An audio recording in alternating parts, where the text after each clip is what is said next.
It was a quiet Thursday evening, one of those unusually still nights where the house feels more silent than it should. The clock on the wall ticked in rhythm with my thoughts as I curled up on the couch, my legs tucked under a soft fleece throw. I was watching one of those old black and white movies, the kind I used to love when I was younger, the kind that made the world seem simpler. The house had been mine alone for almost 5 years now. Ever since my divorce, I'd grown used to the quiet. I had my routines, early morning coffee on the porch, long walks with my neighbor's golden retriever, and evenings filled with books, puzzles, or the television humming in the background. That night, I had just settled into the last half of the movie when the door creaked. Not loudly, not like in those dramatic scenes you see in thrillers, but just enough to make me turn my head. And there he was, Jason, my daughter's best friend from college. I hadn't seen him in years, not since he helped her move out of our house after graduation. Back then, he was this charming, boyish young man with kind eyes and a quick laugh. Now, standing in my living room, soaked from the light spring rain outside, he looked different, older, broader in the shoulders, with a calm, confident expression that I didn't remember. "Mrs. Harper?" he asked, stepping cautiously in. "I'm sorry." I knocked, but I don't think you heard me. Your porch light's flickering. I was just in town visiting my folks and figured I'd check in on you if that's okay. I blinked a few times, trying to catch up. "Jason? Oh my goodness, of course. Come in. Don't stand there, dripping all over my rug." He smiled, that same easy, familiar smile, and stepped inside. I handed him a towel from the hallway closet, and we stood there in that awkward pause that always comes after unexpected reunions. He looked around the living room, at the old armchair still covered with the quilt I made years ago, at the pictures on the wall that hadn't changed much since the last time he visited. "You look great," he said, eye soft. "I mean, really, it's nice to see you." I laughed lightly, brushing my Silver Street hair behind my ear. "Flattery? After all these years?" He chuckled and nodded at the TV. "You still watching these old classics?" "Some things never change," I replied. "Want to sit? I'll make tea." We settled in like two people who hadn't spoken in years, but shared some unspoken familiarity. He told me about his work, how he moved to Denver but still came back to visit his parents now and then. I told him about my quiet life, the books I was reading, the plants that wouldn't stop growing in the garden, the antique shop I volunteered at once a week. It was easy, comforting, but there was something in the air, a subtle shift, a warmth in the way he looked at me. It wasn't inappropriate, just different. Like he saw me, not as his friend's mother, but as a person. A woman. At one point, he reached for the mug of tea I'd set on the table, and our hands brushed. Just a soft, accidental touch. But it lingered. His eyes met mine, and for the briefest moment the room felt smaller, quieter, as if time paused around us. He didn't pull away immediately, and neither did I. And then he smiled, more reserved this time, a bit uncertain. "I should probably get going," he said. "Didn't mean to barge in on your evening." "You didn't barge in," I said softly. "It was nice. Unexpected, but nice." He stood and I followed him to the door. Rain still drizzled outside, glistening against the streetlight. "Would you like to come by again while you're in town?" I asked, not even sure why I was asking. It just felt natural. Jason paused, then nodded slowly. "I'd like that." He stepped out into the rain, and I closed the door gently behind him. My heart was beating a little faster than before. I turned back toward the couch, the tea still warm, the movie still playing. But everything suddenly felt different. I sat down, staring at the screen, but seeing something else entirely. Something had shifted inside me. A door, unopened for years, had creaked open just a little, and I wasn't sure what I would find behind it. The next morning, I found myself lingering over my coffee longer than usual. The early sun filtered through the kitchen window, casting golden stripes across the counter. I stared at the steam rising from my mug and kept replaying last night in my mind. His voice, his eyes, the way his hand had brushed mine. It had been years since a moment like that caught me so off guard. I told myself not to overthink it. Jason was just being polite, friendly, thoughtful maybe, but not suggestive. Still, there was something there, something I hadn't felt in a long time. And the truth was, I didn't want to push it away. Around midday, I decided to do something productive to shake the feeling. I pruned my overgrown rose bushes and cleaned out the garden shed. As I swept away cobwebs, my thoughts still wandered back to his visit. The way he had looked at me, it hadn't been like someone looking at an old friend's mom.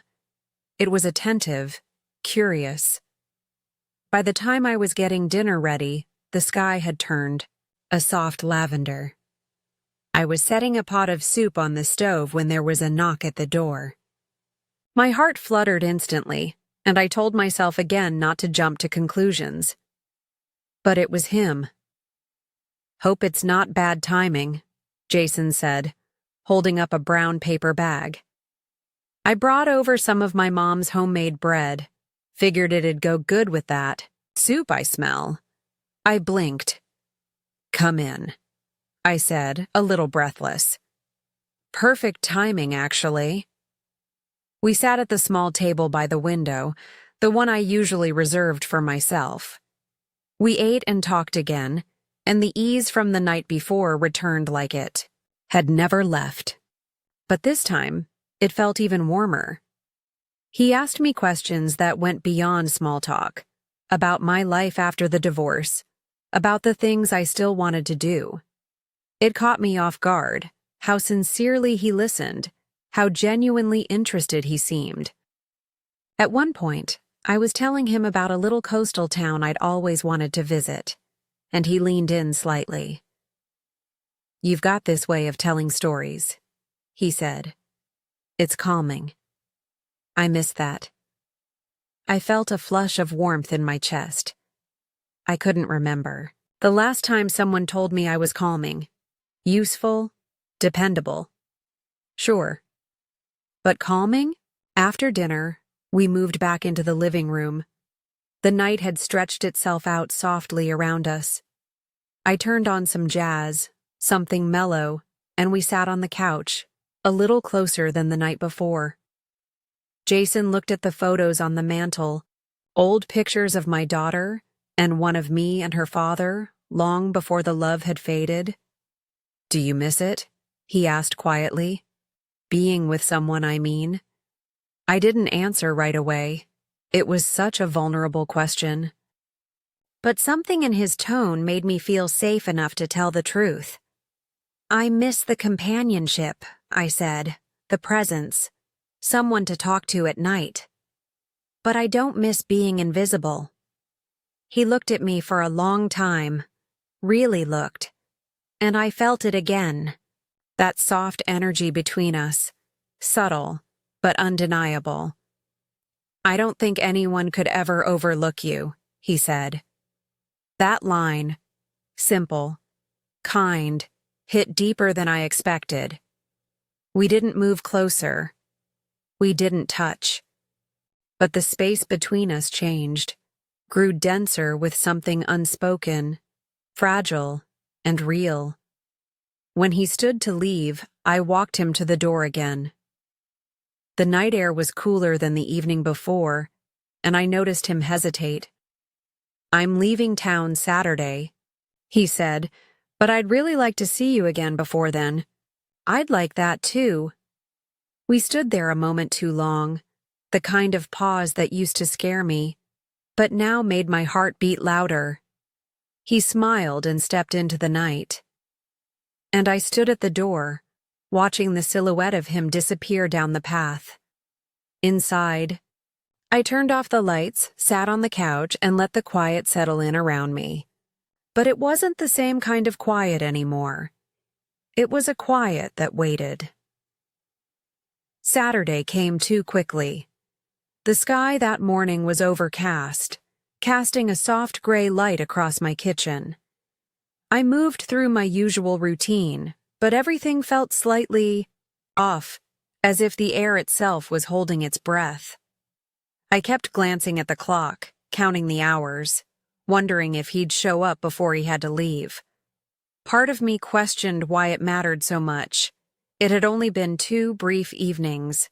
We hadn't done anything but talk. But the way I felt inside told a different story, a story I hadn't let myself believe in for a long, long time. By noon, I'd made up my mind. I wouldn't wait around passively. I baked a lemon pound cake, the kind I used to make for guests when the house was still full of laughter. I set it on the counter and glanced toward the window more times than I care to admit. It was just after 2 when the doorbell rang. I didn't rush, though my heart did.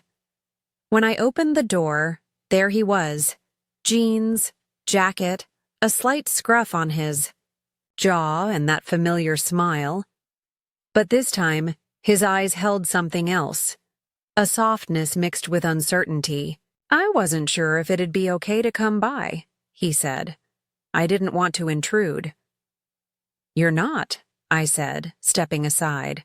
"You're exactly on time." He walked in slowly, looking around like he was memorizing the space.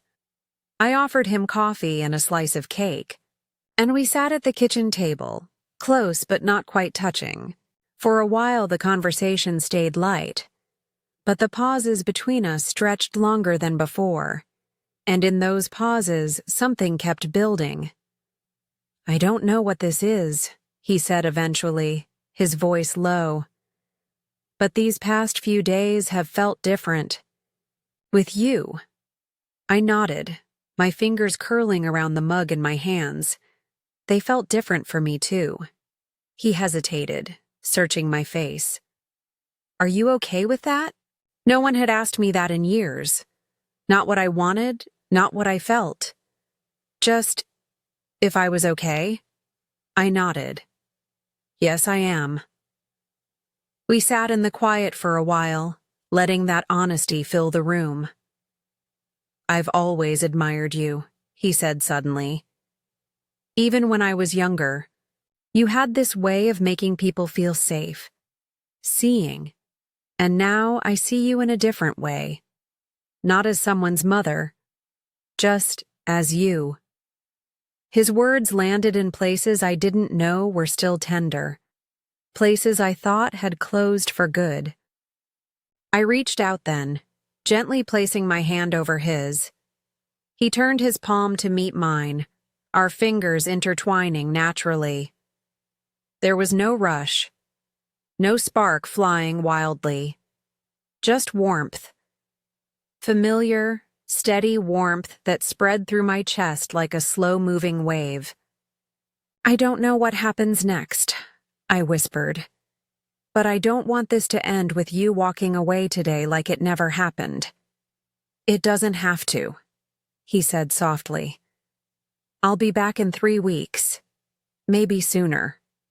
And we can talk, really talk, about what this could be." We stayed like that, our hands gently clasped, no need to fill the silence with anything more. When he finally stood to leave, he turned at the door. "You've been the best part of this visit." My eyes welled up before I could stop. Them, not from sadness, but from something I hadn't felt in ages. Hope. And as the door closed behind him, I realized that even if nothing more ever came from it, something inside me had changed. I had been seen, heard, desired, and I was ready, finally, for whatever might come next. The days after Jason left were quiet, but no longer lonely. There was a shift inside me, subtle but powerful, like spring slowly blooming after a long gray winter. I moved through my routines with more attention, more presence. My morning coffee tasted richer. The air felt warmer. Even the silence in the house felt different, no longer empty but full of promise. I didn't hear from him for a few days, but I wasn't worried. I trusted the connection we had made, and in truth, I needed the space to sit with everything that had stirred inside me. One evening, about a week after he left, I was folding laundry when my phone buzzed. A message from Jason. I made it back. Been thinking about you. Can I call tonight? My heart jumped, just like it used to when I was young and falling for someone new. That surprised me. At my age, I had expected those kinds of feelings to be memories, not present-day experiences. When we spoke later that night, it was like slipping into a familiar rhythm. We talked for hours about everything and nothing, about how strange and beautiful it was to find someone unexpectedly, and how rare it was to feel so safe so quickly. I think about that moment on your couch, he said quietly. Not because it was dramatic, but because it was real. You didn't have to say anything. I just felt you. I let that sink in. For so long, I had lived behind a kind of emotional curtain, polite smiles, surface conversations. But with Jason, the curtain had lifted, and I had stepped forward. Unfiltered, vulnerable, and alive. Over the following weeks, we stayed in touch. Long calls, little messages, even pictures of his dog or the book he was reading. And then one day, he sent a message that made me stop in my tracks. I want to see you again, not just for a day. Can I come stay for the weekend? I stared at the screen for a long time. Not because I doubted my answer, but because of what it meant. Saying yes meant acknowledging that what we had wasn't just a passing connection. It was something we both wanted to explore.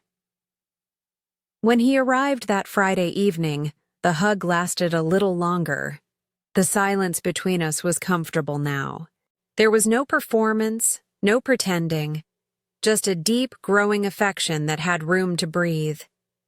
We spent the weekend doing the simplest things, cooking together, walking by the lake, watching old movies curled up on the couch.